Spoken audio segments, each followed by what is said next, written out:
Hey everybody, Aaron Cowan, Sage Dynamics, and this is the Rugged Obsidian Multi-Cal Modular Suppressor.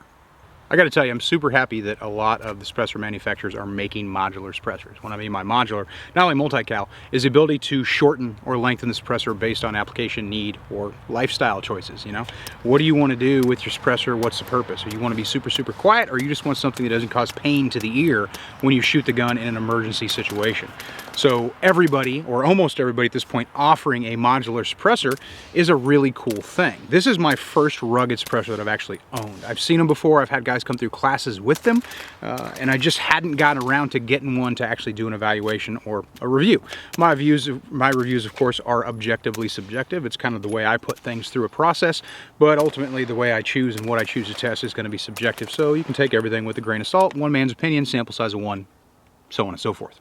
Right off the bat, one of the things I thought that was really cool about the Obsidian is the fact that the serialized part is right here down by the blast baffle. It's the very bottom of the suppressor, almost the strongest part of the suppressor, or what should be the strongest part of the suppressor, because this is the initial part of the suppressor that takes the blast from the bullet that's going down, well, the barrel, and then of course out through the suppressor. So if you have a muzzle strike, a baffle strike, which the baffle, or I'm sorry, the muzzle here is replaceable, my end cap, if you will. You got to take that out during, you know, changing the modularity of the length of the suppressor. But if I do have a strike inside a baffle strike which causes like a fragmentation or something like that, I can send it in, and as long as there's no damage to this, they can repair my can without me losing it, because you can't re-serialize. So if you do have a baffle strike or something that causes damage, a bulge or something like that to the outside of the suppressor in the serialized area, you're almost always out of luck, and that really sucks, especially since unless you have an FFL like I do, your suppressor is in jail for a year or more sometimes, and you got to get a tax stamp and go through that whole process. It's not as easy as just transferring from FFL to FFL. Getting right into the features of the Obsidian 9. It's a kind of a 9mm suppressor. It's right there in the name. However, they do mention it's rated for 300 black subsonic, as long as that 300 black has at least an 8-inch barrel. Also 9x39 subsonic and 350 legend. Their modular system is called Adapt, which they call a modular technology. In full size, you're looking at a 7.8-inch can weighing 12.7 ounces. It reduces, you remove the end cap, you take off the forward baffles, and it gives you an 8.7-inch, or I'm sorry, a 4.85-inch can weighing 8.7 ounces, which is generally the way I prefer to use it going through the review process. The baffles are 17-4 stainless, which is a really strong material to use for baffles, and they can be removed, and they do have indexing tabs so you don't put them back incorrectly if you don't quite know what you're doing, or you just aren't paying as close attention as maybe you should be. So that's a good safety feature they built into reinstalling the baffles if you want to take them out and clean them, or if you just want to take them out because you're curious. With a diameter of 1.37 inches, you have a really good modular can for a couple different calibers that you can use if you want to do an under rail suppressor for a 300 blackout or 9mm or something, which has become popular for the aesthetics, or just to get more rail. And if it's a suppressor you're just going to leave on that one firearm, that's a pretty cool feature, especially if you want to, you know, do a rail and get that flush look, if that's something you're going for. You have that option because that decreased diameter gives you the ability to do that. My review process for the suppressor was going to be 9mm ammunition, 115, 124, 124 plus P, 147 subsonic, and 300 blackout subsonic, using it on a host of different firearms, both handguns, PDW-ish SMGs, PCCs, and a 300 blackout SIG MCX with a 9-inch barrel. Gonna go ahead and test that subsonic performance.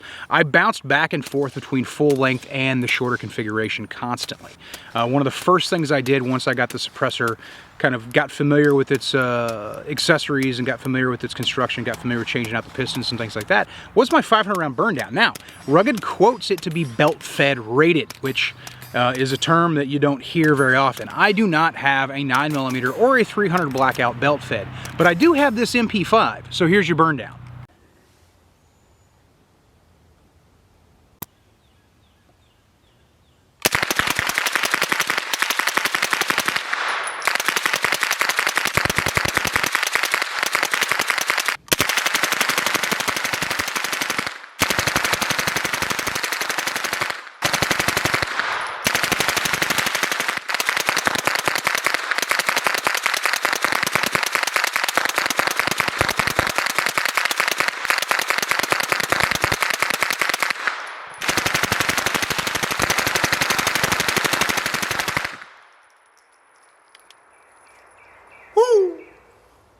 That was 500 rounds as quickly as I could shoot them. Most of them, or I should say at least some of them, fired select fire. Just to get a feel for how the suppressor handled that belt-fed quote. I didn't see anything specific in the literature or online that said what they mean by belt-fed, but if you say belt-fed, I think full auto rated. And full auto rated is kind of a nebulous term. It means different things to different people. There's a mil-spec definition, and then there's other definitions.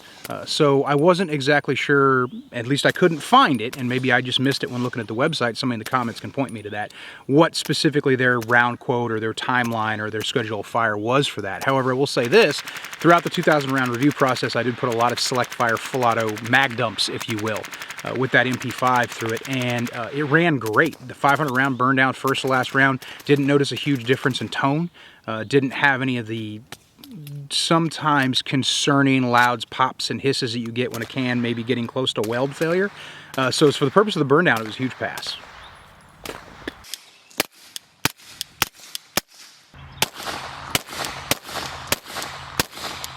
On subsonic, this is a super quiet can in its full-size configuration. However, when you do take it down to the short configuration, just over 4 inches, almost 5 inches really, it is a little spicy for a subsonic. It still has a subsonic round coming out because it's a subsonic round being shot out of the can. It's definitely not anywhere close to making anything supersonic subsonic. A suppressor just not going to do that. But I did find it to be a little spicy, especially if I was near trees or if I was shooting from under cover or anywhere near anything that was going to kind of reverberate or redirect that sound back towards the shooter's ear, which is me. In short configuration, or I should say in long configuration on 300 Blackout subsonic, really good tone, really quiet. The gun was noticeably louder than the shot or the report of the subsonic 300 Blackout round. However, again, when I took it down to its short configuration, it was almost painful to shoot in that short configuration with 300 Blackout out of a 9-inch gun. So that's not something I would personally recommend, because I do have hearing damage from bad life choices and occupation and just cumulative vibrations and not wearing ear pro when I had surprise loud noises around me throughout my career. So if it's kind of almost painful to my ear, it's probably going to be painful to your ear if you don't have hearing damage, and it might be a good way to get it. So my personal advice is don't shoot it in a short configuration on a short barreled 300 Blackout, even if you are firing subsonic. And really just good advice for anybody is if you're going to be shooting suppressed more than 5-6 rounds, maybe a magazine, good idea to put ear pro in anyway. Accuracy retention was actually really excellent with the suppressor, which is something I would expect, especially when you're using a pistol booster. Almost every suppressor has the ability to pull out index, and you can walk yourself back into your zero. Most pistol suppressors, almost every pistol suppressor I've ever tried, when I screw it on immediately and I shoot a couple rounds, I'll notice it's not point A and point A back from what the gun was zeroed for. But I pull out, give it a couple twists, and it walks it right back into where I want it to be. Every suppressor company provides a different amount of actual indexing adjustments. Some have a lot, some only have 4, 5, 6, something like that. But with the Obsidian, anything I put it on, the MP5, the MPX, the CZ Scorpion, FN 509, the Glock, everything I put it on, I was able to walk it back into its point of aim, point of impact very easily. The only bad thing about point aim, point of impact with non-pistol, so I'm taking the pistol booster out of it, shooting on like an MP5 or a CZ Scorpion, is you almost have to disassemble the whole suppressor and manually go ahead and turn that adapter and then put it all back together, put your spacer back in, put your end cap back on, or your back cap, I should say, back on, and go ahead and do that, which is a little aggravating. So usually what I tell people to do is if it's going to be a dedicated suppressor, go ahead and zero it with the suppressor on. That way you know what you're getting into and you don't have to have any guesswork there. However, if it's one suppressor for multiple firearms, you are going to run into an issue with not using a pistol brand, not having that easy ability to make those rapid adjustments. You've been curious about the Rugged Obsidian 9, or you asked me my opinion about it, because I've had people ask me in the past, what do I think about Rugged? This is my first Rugged can, so I haven't checked out anything else they offer as far as review process or owned it, but just like I said earlier, seen people use it in classes and things like that. And generally I've had a good impression, so I wanted to check one out for myself for the 2,000 round review process. One thing I really like about the Obsidian 9 is how short I can make it when I take off the forward baffles. That gives me a hearing safe suppressor that's a little bit more maneuverable. It's not going to provide the same degree of comfort at the ear, especially when shooting in confined quarters. However, for an emergency type situation where I don't want the actual blast of an unsuppressed firearm, and self-defense situation or something like that, however unlikely that might be, it is possible. If I was going to use it for a home defense gun, it would be nice to have a shorter suppressor for maneuverability, especially on a handgun, because usually handgun suppressors are very cumbersome, so the shorter you can make it, the better. But you still want to be able to not have that pain in the ear or any kind of hearing damage right off the bat. So being able to make the suppressor that short is a huge advantage. Another thing I like the fact that it did with the design is the initial blast chamber is very short, so it allows for the suppressor to not have as much length with the adding of the piston or the adapter.